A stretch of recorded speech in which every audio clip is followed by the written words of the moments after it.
I still hear his voice, soft as a plea, carried by the wind through shattered walls. Tell my mom I'm brave. The words echo in my skull, a broken compass pointing me back to that morning. White-hot pain shot through my thigh before I even registered the bombing's thunder and iron flower erupting at my feet, petals of shrapnel embedding themselves deep. I tasted copper and dust, the sky above smeared with smoke and ash.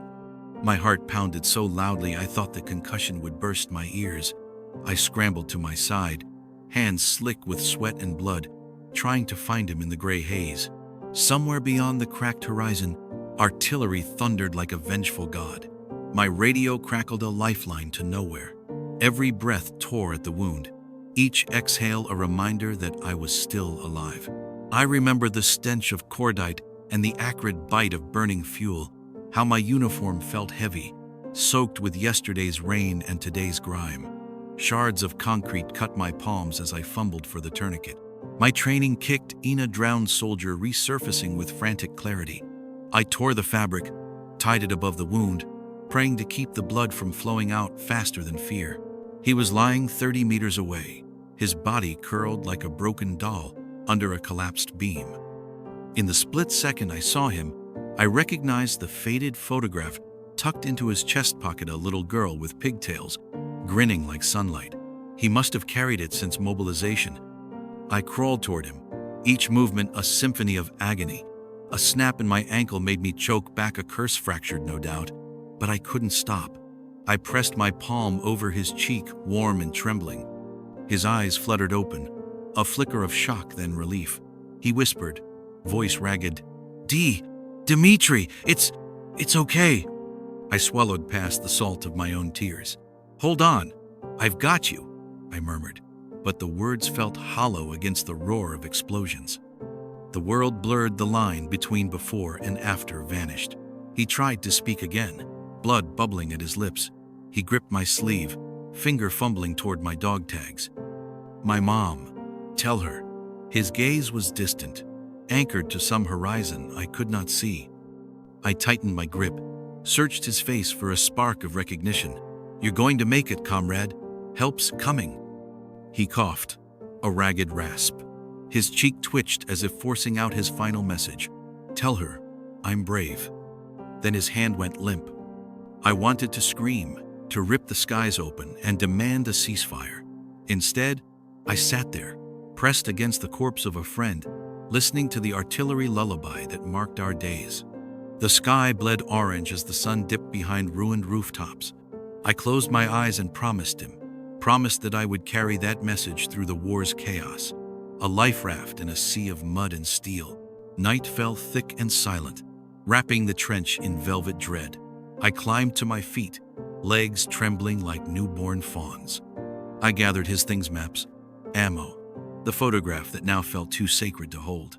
I pressed it against my heart, its glossy surface cold but comforting. I limped toward the command bunker, a beacon of weak lantern light in the darkness. Every step echoed with memories or laughter before the assault, the shared slices of black bread, the whispered prayers under a starlit sky. I carried more than just a photograph. I carried the weight of his last words, a promise that gave me purpose. Inside the bunker, faces turned as I staggered in, blood on my uniform and tears in my eyes. I handed the photograph to the liaison officer, voice brittle but unwavering. "This is for his mother." Wanted her to know he was brave. Silence fell, broken only by the distant rattle of gunfire. They understood without words. A medic pressed a fresh tourniquet into my hand, eyes gentle as he assessed my wound. I nodded, too exhausted to speak. Late that night, I found a quiet corner. I pulled out my journal, its pages yellowed, edges frayed, and penciled the photograph inside. Beneath it, in shaky script, I wrote, "He died not as a victim of this war, but as a hero who believed in something greater than himself."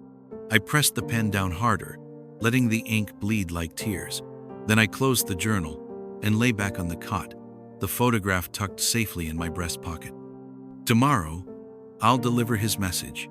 I'll stand before a mother who lost her son, and I'll tell her he was brave. And in that moment, maybe I'll steal back a piece of hope from this hell. I woke before dawn, the barracks still wrapped in that uneasy half-light where dreams cling and refuse to let go. My thigh burned beneath the bandage, a constant reminder of yesterday's causeless sacrifice, pressing against my conscience like a vice. I tucked the journal and the photograph into my rucksack, careful not to crease the girl's smile. Today wasn't about me.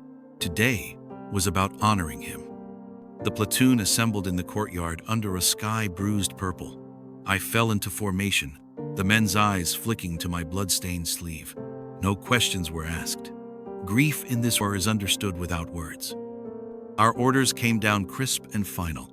Secure the northern hamlet, root out enemy sharpshooters, and establish a forward observation post before nightfall. We moved out in pairs along the muddy road, rifles cradled, breath puffing in the cold air. Every footstep felt heavy, as if the earth itself remembered Dimitri's final heartbeat. I scanned the tree line, half expecting to glimpse his ghost among the birches. I shook the thought away. Ghosts don't patrol trenches, but my pulse thrummed in my ears, matching the staccato rhythm of my own fear. By midday, the hamlet lay before us. A cluster of cottages, their roofs gaping like broken teeth. Smoke curled from one chimney. A defiant drummer's beat against the silence. Private Kovalenko and I flanked the main road, sweeping windows and checking corners. The metallic tang of spent shell casings mixed with the scent of baking bread, ghostly reminders of lives paused mid-sentence. A sudden crack rang out sharp as a snapped cord. Kovalenko stiffened, eyes wide. A bullet slammed into the timber post beside me, splinters flying. I dropped to one knee, heart pistoning. "Sniper," I hissed, scanning the upper window frames. The world slowed, dust motes drifting, my breath hanging in the air like a whisper. I rummaged for my binoculars, hands trembling. Through the cracked lenses, I saw her, a lone figure crouched in an attic window, rifle leveled with predatory calm. The glint of sunlight off the scope's lens was like a mocking wink. She was younger than me. I realized barely older than the girl in Dimitri's photograph. Fear and pity warred inside me. Was she fighting for survival, for family, or was she lost in the hatred that fueled this conflict? My finger itched on the trigger, but the rules of engagement demanded confirmation. My radio crackled urgently. "Hold your fire. Wait for orders." Behind me, Kovalenko whispered, "Do we let her pick us off one by one?" I swallowed hard. "No," I replied, voice low. "We can't let fear decide." I signaled our squad to advance, my head lowered. We fanned out across the cobblestones, feet slipping in puddles. Each step was a prayer, each heartbeat a drum calling me forward. The sniper's window stayed empty, as if she'd melted into the shadows. We reached the chapel at the center of the village, the steeple spire still crooked from shelling. I whispered a short prayer for Dimitri, for the girl in the attic, for all of us caught in this endless machine of war. Then I climbed the debris-strewn steps and peered through the shattered stained glass frame.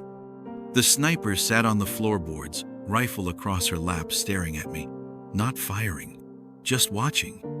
I held her gaze. My pulse thundered in my throat. I should shout at her to stand down, to surrender, but the words caught like lead. Instead, I whispered, "I know you're scared." She blinked, confusion rippling across her bruised face. The barrel of her rifle sagged. "I've seen what this does to a person," I said, voice rough. "The fear, the rage, it eats you from the inside." She closed her eyes, as if fighting tears. I edged forward onto the shattered glass, kneeling so I wouldn't tower over her. "I lost a friend," I continued. "He died because of this, because we all believed we had no choice but to kill or be killed." Her shoulders shook. A single shot rang out somewhere beyond the courtyard, a reminder that our truce was fragile. She darted a glance to the chapel door, then back to me, eyes haunted. I slowly reached into my pocket and pulled out Dimitri's photograph.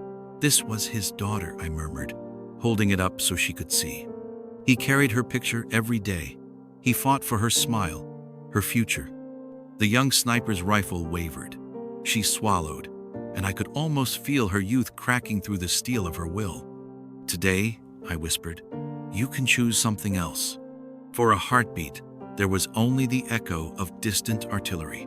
Then, wordlessly, she set the rifle aside and rose empty-handed. My squad poured into the chapel, cautious but hopeful.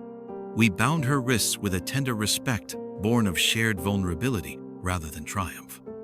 They brought us coffee from the villagers' dark, bitter brew that warmed more than cold fingers. She sat across from me, head bowed.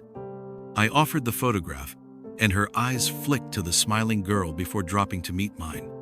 In that moment, I understood that this war wasn't just lines on a map, orders on a radio, or victories measured in territory. It was the collision of lives like hers and mine, each of us clutching photographs and memories, fighting to protect pieces of our humanity. I folded the photo carefully and slipped it into her hand. "Tell her I'm brave," I said, voice soft. She looked up, tears glistening. And for the first time since Dmitri died, I felt the weight on my chest ease almost imperceptibly, as if hope could still slip through the cracks of this broken world. Tonight, I will write again. But it will not be just for Dmitri or his daughter. It will be for all of us who choose to lay down our rifles, who dare to be brave in the face of fear. Because bravery isn't the absence of fear, it's the choice to stand despite it. And tomorrow, we'll carry on, not as ghosts, but as witnesses to our own courage.